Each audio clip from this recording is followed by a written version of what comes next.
నమస్కారాలు. ఈరోజు మనకి మా వడ్డీర సామాజిక వర్గానికి రాష్ట్ర ప్రభుత్వం, కూటమి ప్రభుత్వం 92 జీవో నుంచి 120 జీవోకి మా యొక్క సమస్యలు మార్చి మాకు కొంత మేలు జరిగే అవకాశం కూటమి ప్రభుత్వం ఏర్పాటు చేసింది. అందులో వాళ్ళకి ధన్యవాదాలు తెలియజేయడానికి ఒక చిన్న ప్రెస్ మీట్ లాంటిది పెట్టి మా కమ్యూనిటీకి అట్నే ప్రజలందరూ కూడా తెలిసేదానికి కూడా దీన్ని ఉపయోగించుకోవాలని చేస్తున్నాం. విషయం ఏంటంటే 2024 ఎలక్షన్ ముందు ఇంకా మన గౌరవనీయులు పెద్దలు చంద్రబాబు నాయుడు గారు, యువగలం నాయకులు, విద్యాశాఖ మంత్రి వర్యులు నారా లోకేష్ గారు ప్రజల్లో తిరుగుతూ, సభల్లో తిరుగుతూ వడ్డీర సామాజిక వర్గానికి చాలా ఇబ్బందికరంగా ఉన్నారు. మీరు చాలా వెనకబడి ఉన్నారు. మీ అందరికి కూడా మా గవర్నమెంట్ వస్తే మీకు కావాల్సిన మేము ఏమైతే హామీలు ఇస్తున్నామో ఆ హామీలన్నీ మీకు అమలు చేస్తామని చెప్పి ఆ రోజు ఎలక్షన్లో మాట చెప్పినారు. అదేవిధంగా కూటమి ప్రభుత్వం అధికారంలోకి వచ్చిన తర్వాతనే మాకు మైనింగ్లో మేము కోరుకుంటున్న కోరిక, మైనింగ్లో మాకు భాగస్వామ్యం కలిగించాలి, మాకు ప్రత్యేక రిజర్వేషన్ కల్పించి ఈ క్వారీలు మాకు ఇవ్వాలని డిమాండ్ చేస్తూ వస్తున్నాం. దాంట్లో భాగంగా కూటమి ప్రభుత్వం అధికారంలోకి వచ్చిన వెంటనే 92 జీవో ఇచ్చి దాన్ని వడ్డీర్లకు, క్వారీలకి దానికి సంబంధించి 33%, తర్వాత 50% శానిటైజీ సబ్సిడీతో ఈ కార్యక్రమం అమలు చేశారు.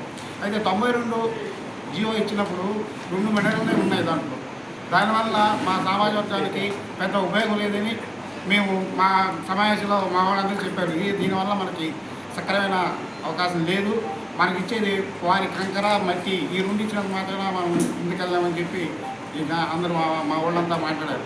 దీన్ని మేము మా చైర్మన్ గారు, డైరెక్టర్లు, మా అన్న కృష్ణవన్న వీళ్ళందరూ బీసీ భవన్లో చైర్మన్ అధ్యక్షతన సమావేశం చేసి అక్కడ నిర్ణయం తీసుకున్నాం. ఒక రెగ్యులర్ పాస్ చేస్తాం. ఏం చేసామంటే మేమందరం కూడా ఈరోజు మాకు అడిగిన వెంటనే మాకు 92 జీవో ఇచ్చారు, దాంట్లో సక్రమంగా మాకు న్యాయం జరగడం లేదు, దాన్ని సవరించి ఎక్కువ వెనక వచ్చేటట్టు ఇవ్వమని చెప్పి మేము రిజర్వేషన్ పాస్ చేసి ముఖ్యమంత్రి దృష్టికి తీసుకెళ్ళాం. ముఖ్యమంత్రి గారు కూడా మా మనవిని ఆయన మేము దానికి స్పందించి మేము వెంటనే దాన్ని 126 జీవోగా మార్చి ఆ జీవోని ఈరోజు విడుదల చేశారు. ఆ జీవో విడుదల చేసిన దానిలో వచ్చే మాకు ఉపయోగం ఈరోజు 14 మినరల్ వచ్చాయి. 14 రకాలైన క్వారీల్లో 14 రకాలైన అన్నీ కూడా మనం చేసుకోవడానికి కూటమి ప్రభుత్వం అమలు చేస్తుంది. దాంట్లో జీవో ఇచ్చింది 126 జీవో. ఈ జీవోలో 14 రకాలైనవి ఉన్నాయి. అవి కూడా జీవో ఇచ్చున్నాం, మీరు ఒకసారి చూడవచ్చు.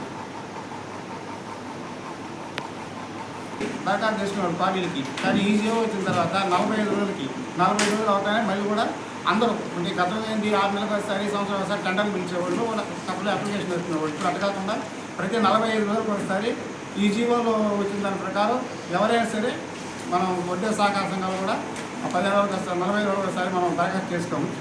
ఈ జిల్లాలో ఉండే అందరూ వడ్డీర్లందరూ కూడా 25 మందితో సహకార సంఘాలు చేసుకోవాలని కూడా జీవోలో ఉంది. దాన్ని కూడా మార్చడం 25 మంది అంటే కష్టంగా ఉంది. ఒక గతంలో ఉన్న 12 మందిని ఇప్పుడు కూడా 12 మందిని చేయించడం ముఖ్యమంత్రి దృష్టికి తీసుకెళ్ళాము. ఆయన దానిగా స్పందించింది. ఆ టేబుల్ మీద ఆ ఫైల్ ఉంది, వెంటనే అది కూడా మనకు వస్తుంది. అమలు చేసినందుకు నెల్లూరు జిల్లా వడ్డీర సామాజిక వర్గం తరఫున మేమందరం కూడా కూటమి ప్రభుత్వానికి అభినందనలు తెలియజేస్తున్నాం, ధన్యవాదాలు తెలియజేస్తున్నాం. అయితే ఆ రోజు 10% డీడీ తీసాం. ఇప్పుడు కూడా డీడీ 90% సబ్సిడీతో మాకు చేయాలని కూడా ఈ దీపాన్ని కూడా మేము ముఖ్యమంత్రి దృష్టికి తీసుకెళ్తున్నాం. అది కూడా ఏదైతే వస్తుంది తొందరలో దాకా రాలా, మాకు లేవు. ఈరోజు మేము ఎక్కడ లేవు. మేము ప్రభుత్వాన్ని ఏమడుగుతున్నామంటే జనాభా ప్రాతిపదిక మీద రాజకీయాలకు కానీ, విద్యాపరంగా కానీ అన్ని విధాలు కూడా మాకు జనాభా ప్రాతిపదిక మీద మాకు రిజర్వేషన్ కల్పిస్తూ మమ్మల్ని ఈ రాష్ట్రంలో అభివృద్ధి పరచాలని కూడా ప్రభుత్వాన్ని కోరుతున్నాం. గతంలో లోన్స్ ఇచ్చారు కార్పొరేషన్ ద్వారా.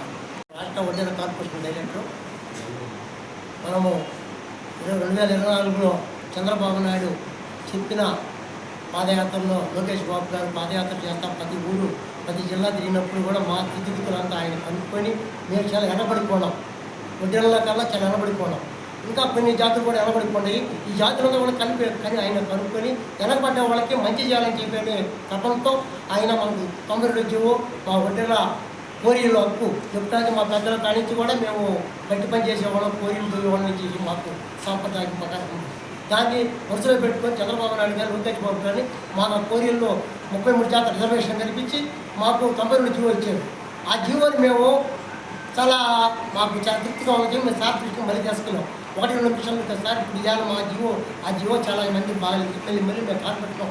మా మళ్ళీలా ఎస్ప్రెషన్ మేము డైరెక్ట్లో మొత్తం మళ్ళీ మేము విజయవాడలో మీటింగ్ చేసి మళ్ళీ మేము తీర్మానం చేసి మళ్ళీ పెట్టాము.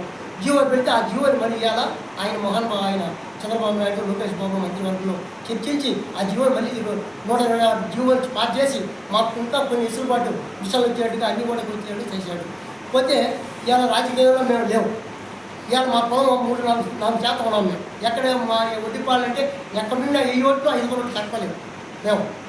చాలా అసహ్యంగా ఉంది. ఎందుకంటే మేము చాలా వెనకబడి మా పిల్లలు చదువుకున్నా కూడా వాళ్ళకి సరైన ఉద్యోగాలు లేక వెనకబడి ఉన్నారు. సారు మన లోకేష్ గారు ఆ రోజు పాదయాత్రలో చెప్పినట్టు మేము మెగా డిఎస్సి పెడతామన్నారు. అట్లాగే సార్ ఫస్ట్ రాగానే మెగా డిఎస్సి తెచ్చారు.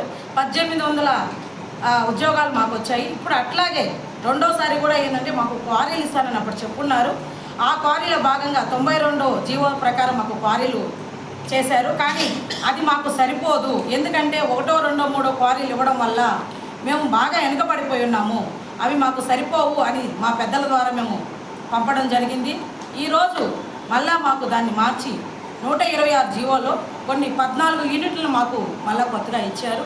ఇదంతా ఏంటంటే మాకు టీడీపీ వల్ల వచ్చిన ఆదాయం అని అనుకోవాలి. ఈరోజు మేము ఎప్పుడు చంద్రబాబు నాయుడు గారు కానీ లోకేష్ గారు కానీ రుణపడి ఉంటాము. అంటే ఇంతకుముందు కూడా మాకు ఆదరణ స్కీమ్ కింద పనిముట్లు ఇస్తున్నారు. అది గత ప్రభుత్వాన్ని గుర్తుపరిచేసింది. ఈరోజు మళ్ళీ ఆదరణ స్కీమ్ పెట్టి మాకు ఏంటంటే మేము చాలా వెనకబడిపోయిన ఉండడం వల్ల ఏదైనా మేము పనిముట్లు కొనుక్కొని మేము ఏదైనా వర్కులు చేసుకోవడానికి అవ్వదు. అదే ఆదరణ స్కీమ్ అనుకోండి, దాంట్లో మాకు పనిముట్లు ఫ్రీగా రావడం వల్ల ఏంటంటే మాలో వల్ల కొంతమంది ముందుకు వెళ్తారు. అట్లాంటిది కుంటుబడి ఉండింది. ఇప్పుడు అది కూడా మాకు కావాలని మేము అడుగుతున్నాము చంద్రబాబు నాయుడు గారు మీ ఇది ద్వారా. తర్వాత వచ్చి ఇప్పుడు ఇంతకుముందు చెప్పారు కార్పొరేషన్లో మాకు సబ్సిడీ రుణాలు ఇస్తున్నారు. అవి గత ప్రభుత్వం అసలు వెనక్కి తీసుకుని వెళ్ళిపోయింది. ఈరోజు మళ్ళీ కార్పొరేషన్ డైరెక్టర్లు ఉన్నారు, మా కార్పొరేషన్ చైర్మన్ ఉన్నారు. కాబట్టి ఒక అడుగు ముందుకేసి మాకు అవి కూడా కొంచెం కల్పిస్తే ఏంటంటే మేము మా ఎదుగుదలకి మీరు ఇంకా దోహదపడినట్టు ఉంటుంది. కాబట్టి చంద్రబాబు నాయుడు గారు కానీ కూటమి ప్రభుత్వం కానీ మా వడ్డేర్లు వెనకబడి ఉన్నారు. కాబట్టి మీరు చేస్తున్నారు, చేయట్లేదని చెప్పట్లేదు. ఇంకొక అడుగు ముందుకేసి మాకు ఇంకా కొన్ని స్పెషాలిటీస్ కల్పించాలని కోరుకుంటూ సభామూలంగా నమస్కారం. నా పేరు గుంజి సుధాకర్. నేను నెల్లూరు జిల్లా వడ్డీ సేవాదాల అధ్యక్షుడిని. ముఖ్యంగా ఈరోజు ఈ ప్రెస్ మీట్ పెట్టడానికి కారణం గత 44 సంవత్సరాల నుంచి మాకు జరుగుతున్నటువంటి అన్యాయం మీద ఒక పోరాటం చేసినటువంటి మా వడ్డర్లు మొట్టమొదటిసారిగా ఈరోజు గెలిచినామని చెప్పేసి సంతోషకరమైనటువంటి ఒక అభినందనలను తెలుపుతున్నాం. 92 జీవోని ఇచ్చిన వెంటనే 1 నెల కాలంలోనే మా వడ్డర్ల యొక్క అర్జీల మేరకు కోరిక మేరకు తెలుగుదేశం గవర్నమెంట్ని ఉమ్మడి గవర్నమెంట్ని కోరిన వెంటనే వారు స్పందించి యాక్టివేట్ చేసే విధంగా మాకు ప్రయత్నం చేసినటువంటి నారా చంద్రబాబు నాయుడు గారికి, యువనేత లోకేష్ బాబు గారికి ధన్యవాదాలు. లోకేష్ బాబు గారు వడ్డర్లకు ఇచ్చిన హామీను మొట్టమొదటిసారిగా ఈరోజు నెరవేర్చడం జరిగింది. అదేవిధంగా రాజకీయంగా వడ్డర్లు వెనకబడి ఉన్నారు, విద్యాపరంగా వెనకబడి ఉన్నారు. వీటిల్ని కూడా ప్రభుత్వం దృష్టికి, పెద్దల దృష్టికి మేము ఎన్నో సంవత్సరాలుగా తీసుకోపోతా ఉన్నాం. గత 44 సంవత్సరాలుగా మా వడ్డర్లకు సంబంధించి ఒక ఎంపీ కానీ, ఎమ్మెల్యే కానీ, ఒక రాజ్యసభ సభ్యుడు కానీ, ఒక ఎమ్మెల్సీ కానీ తీసుకోలేని కోరుకుంటున్నాను. పెద్దలు మన రాష్ట్ర చైర్మన్ మన మల్లెల ఈశ్వర్ గారు, వడ్డే వెంకట గారు, అదేవిధంగా మా ప్రియతమ నాయకులు, మా డైరెక్టర్లు, మా వడ్డీ సంఘ నాయకులు, కుల సంఘాల పెద్దలు అందరూ కలిసి మూకమ్మడిగా ప్రయత్నం చేసిన కేవలం ఒక్క